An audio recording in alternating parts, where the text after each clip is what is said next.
بسم الله والصلاة والسلام على رسول الله. ازيكم يا حبايبي؟ عاملين ايه؟ يا رب تكونوا بخير دايما. النهارده بقى كده فيديو جديد، يا رب يعجبكم. فيديو بسيط هنعمل مع بعض كده كنافة بالجيلي. يلا ندخل نشوف الطريقة والمقادير. هنا معايا كده ربع من الكنافة وثلاث معالق من السمنة. الكنافة دي طبعا كانت في الفريزر، لازم تبقى في الفريزر عشان تتكسر كده معاكي بكل سهولة. هناخدها بقى كده على النار ونحمرها كويس، وبعد كده نشوف هنعمل بقية الطريقة ايه. هنا كنت عاملة شربات، كوبايتين من السكر وكوبايتين من المية وعصرة ليمونة ونقطتين فانيليا. طاسة كده على النار هحط فيها الثلاث معالق من السمنة او الزبدة اللي يريحك، وهنزل عليها بالكنافة وهفضل احمر فيها لحد ما تاخد لون دهبي حلو كده. وطبعا عين عليها علشان ما تتحرقش منك. اهو الكنافة دي حلوة جدا وطعمها جميل، وطبعا خلاص كده.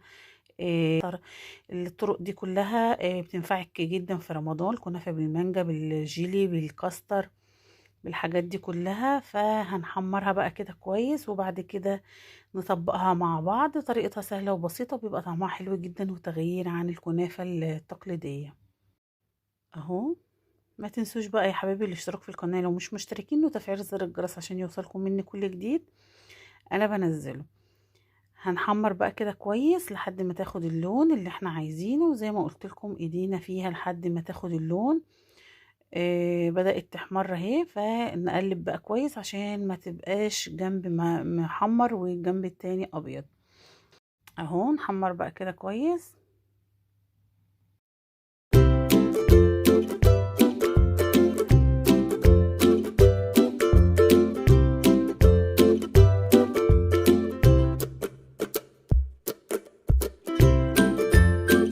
بعد كده ما اخدت اللون هننزل عليها كده في الصينية زي ما انتوا شايفين.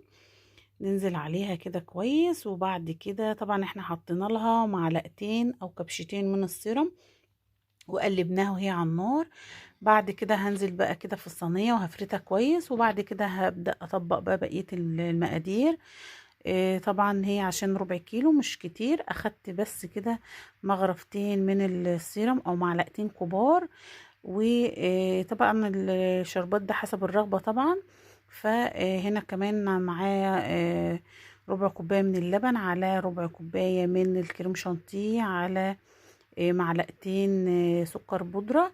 وهبدأ اعملهم بقى كده ايه كريم شانتيه عشان نحطهم الطبقة التانية على الكنافة. بس طبعا بعد ما تبرد خالص علشان ما كريم شانتيه ما يسحش منك. زي ما انتوا شايفين كده بعد ما بردت، فهنزل كده بالكريم شانتيه كله وهبدأ افرد فيه، وبعد كده هعمل طبقة الجيلي. اهو نفرد بقى كده كويس. هنزل الكمية دي كمية معقولة جدا، ربع كوباية من الكريم شانتيه الخام، على 3 معالق من السكر البودر، على ربع كوباية من الحليب الساقع او مية ساقعة اللي يريحك. بس انا بحب اعمل الكريم شانتيه بالحليب صراحة، بيبقى حلو وطعمه حلو. هفردها بقى كده كويس وهسويها وهسيبها في التلاجة لحد ما تتماسك كويس، ونكون احنا عملنا طبقة الجيلي. اهو بس كده مقدارها مظبوط وعلى الصينية بالظبط.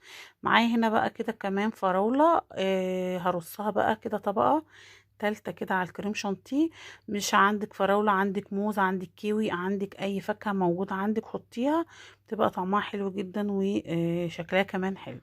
معايا هنا بقى كده باكت من الجيلي. هحط كده كوباية من المية السخنة على الباكت، وهحط نص او ربع كوباية من المية الباردة، وعشان يبقى تبقى معايا الطبقة تقيلة مش خفيفة. هقلبها بقى كده كويس لحد ما الجيلي يدوب، وبعد كده هسيبه يبرد خالص وهنزل عليه. هنزل بيه كده على الكريم شانتيه والطبقة اللي احنا عملناها، وهدخلها تاني التلاجة لحد ما تتماسك خالص، وبعد كده نبدأ نقطعها.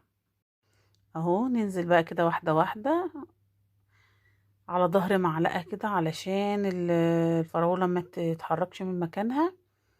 اهو وبعد كده هدخلها التلاجة على طول.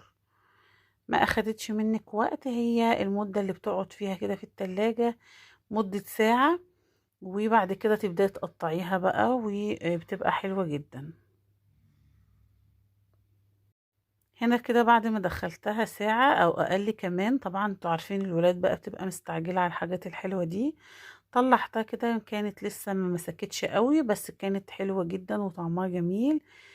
اهي جربوا الطريقة دي هتعجبكم جدا، وطعمها مختلف وطعمها حلو جدا على فكرة، طعمها جميل جدا.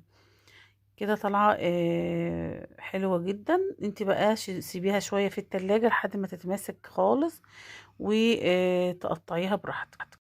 اهو طالعة جميلة جدا، جربوا الطريقة دي هتعجبكم جدا جدا جدا.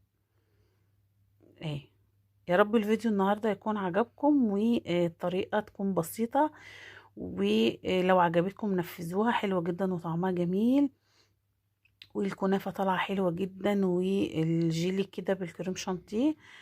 وإن شاء الله أشوفكم في فيديو جديد، والسلام عليكم ورحمة الله وبركاته.